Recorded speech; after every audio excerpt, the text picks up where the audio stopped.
আলাদা, মানচিত্র ভিন্ন, কিন্তু রাজপথের প্রতিরোধ যেন একই ভাষার। ২৪-এর উত্তাল ঢাকা আর ২৬-এর অগ্নিগর্ভ দিল্লি।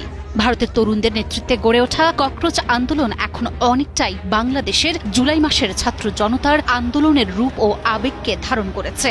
ইন্টারনেট বন্ধ, ১৬ মেট্রো বন্ধ, রাজপথে শিক্ষার্থীদের উপর হামলা, নিপীড়নের বিরুদ্ধে প্রতিবাদী শিল্পীদের সোচ্চার উপস্থিতি এবং রাজপথের লড়াইয়ে সাধারণ জনতার ধীরে ধীরে সামিল হওয়া, সব মিলিয়ে একটি রাজপথের গণবিস্ফোরণের প্রতিচ্ছবি ফুটে উঠছে।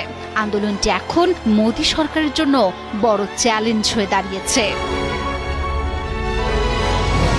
ইতিহাসের কিছু দৃশ্য যেন কোনো ভৌগোলিক সীমানা মানে না।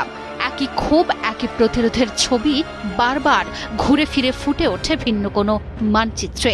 ২০২৪ সালের জুলাইয়ে যা দেখেছিল বাংলাদেশ, আজ ভারত জুড়ে যেন তারই এক তীব্র প্রতিধ্বনি প্রতিফলিত হচ্ছে।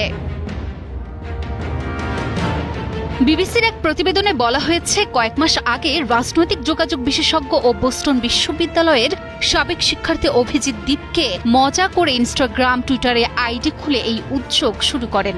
অথচ একদা ব্যঙ্গাত্মকভাবে শুরু হওয়া ককরোচ জনতা পার্টি বা সিজেপির আন্দোলন আজ রূপ নিয়েছে ভারতের ইতিহাসের তরুণদের অন্যতম ভয়াবহ গণ অভ্যুত্থানে। সোশ্যাল মিডিয়ায় শুরু হওয়া এই উদ্যোগ দাবানলের মতো ছড়িয়ে পড়ে, যা নতুন গতি পায় সমাজকর্মী সোনাম ওয়াংচুকের অনশনের পর। প্রাথমিকভাবে নিট পরীক্ষার প্রশ্নপত্র ফাঁস এবং শিক্ষামন্ত্রী ধর্মেন্দ্র প্রধানের পদত্যাগের দাবিতে এই আন্দোলন শুরু হলেও এটি এখন আর শুধু শিক্ষার গণ্ডিতে সীমাবদ্ধ নেই।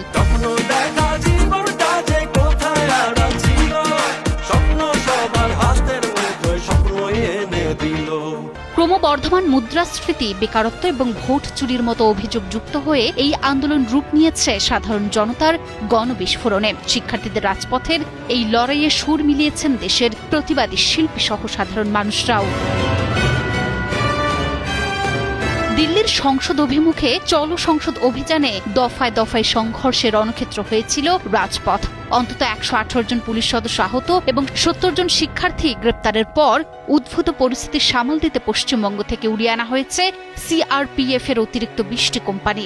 ঢাকার মতো দিল্লিতেও প্রশাসন প্রয়োগ করেছে সেই একই পুরনো অস্ত্র। সাময়িকভাবে থমকে দেওয়া হয়েছে মোবাইল ইন্টারনেট, বন্ধ করা হয়েছে ১৬টি মেট্রো স্টেশন, কিন্তু স্তব্ধ করা যায়নি জনস্রোত। বাংলাদেশ দেখেছিল যেভাবে শ্রমজীবী ও সাধারণ মানুষ শিক্ষার্থীদের বাঁচাতে বুকে বুক মিলিয়েছিল, আজ দিল্লিতেও ঠিক একই দৃশ্য। কৃষকরা নিজেদের গরু মহিষ নিয়ে ট্রাক চালিয়ে দিল্লির দিকে ধেয়ে আসছেন। পাঞ্জাব থেকে শিখ সম্প্রদায় সহ হাজারো মানুষ ছুটে আসছেন সংহতি জানাতে। তবে তাদের আটকাতে মোদী সরকার বিভিন্ন বাধার সৃষ্টি করছেন।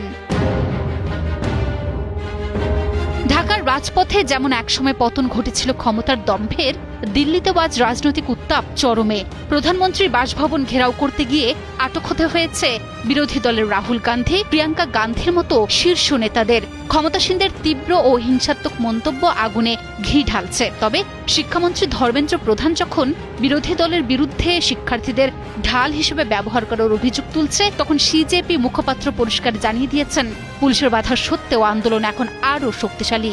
দাবি আদায় না হওয়া পর্যন্ত যন্তর মন্তরে তাদের অবস্থান অব্যাহত থাকবে।